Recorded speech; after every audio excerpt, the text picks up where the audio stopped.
kabar semuanya? Hari ini hadir semua kan ya? Oke. Nah, sebelum ke pembelajaran, alangkah baiknya kita berdoa bersama-sama terlebih dahulu dengan mengucapkan basmalah. Bismillahirrahmanirrahim. Oke, baik. Hari ini kita akan belajar tentang ketentuan makanan yang halal dan haram. Oke, baik, sebelumnya ada yang tahu gak apa itu makanan dan minuman yang halal? Makanan dan minuman yang halal merujuk pada segala jenis makanan dan minuman yang diperbolehkan untuk dikonsumsi oleh umat Islam sesuai dengan ketentuan syariat Islam.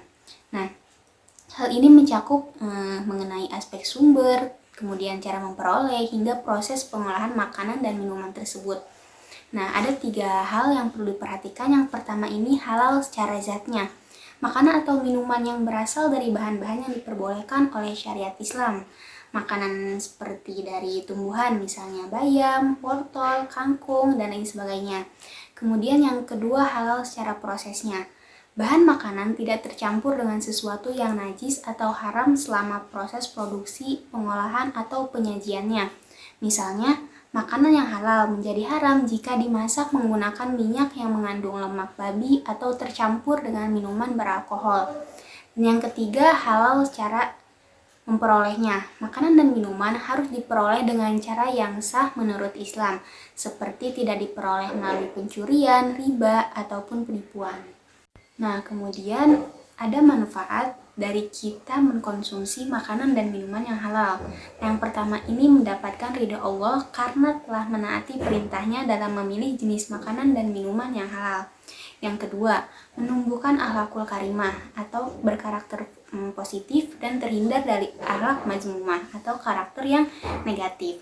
Dan yang ketiga, terjaga kesehatannya karena setiap makanan dan minuman yang telah dikonsumsi bergizi dan baik untuk kesehatan tubuh. Nah, kemudian ada ketentuan makanan dan minuman yang haram. Nah, ada yang tahu apa itu makanan dan minuman yang haram? Makanan dan minuman yang haram ini ialah segala sesuatu yang dilarang untuk dikonsumsi berdasarkan hukum syariat Islam karena mengandung unsur yang dilarang oleh Allah atau merugikan manusia, baik dari segi kesehatan, moral, ataupun spiritual. Nah, jenis makanan dan minuman yang haram ini yaitu haramnya makanan secara garis besar dapat dibagi menjadi 2 macam. Yang pertama, haram lizatihi, yaitu makanan yang haram karena zatnya. Maksudnya ini apa? Maksudnya, hukum asal dari makanan itu sendiri memang sudah haram. Haram bentuk ini ada beberapa macam, di antara yang pertama daging babi, kemudian darah dari manusia ataupun binatang, dan yang ketiga ada khamr atau minuman keras. Yang kedua, haram lighairihi, yaitu makanan yang haram karena faktor eksternal.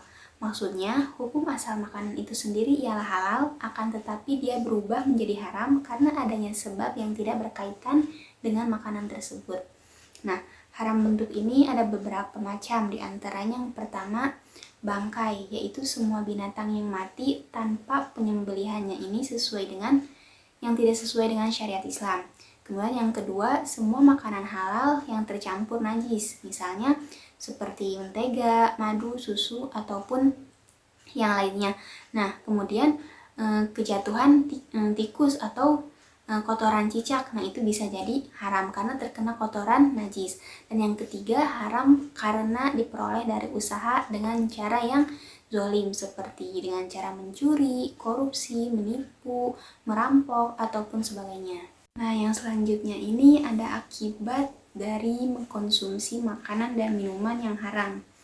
Yang pertama ini, amal ibadahnya tidak akan diterima dan doanya tidak akan dikabulkan oleh Allah. Yang kedua, makanan dan minuman yang haram dapat membahayakan kesehatan tubuh kita. Kemudian yang ketiga, senang menyendiri dan melamun. Dan yang keempat, menghalangi terkabulnya doa karena telah melanggar aturan Allah. Oke, baik, mungkin itu saja yang bisa kita pelajari untuk hari ini.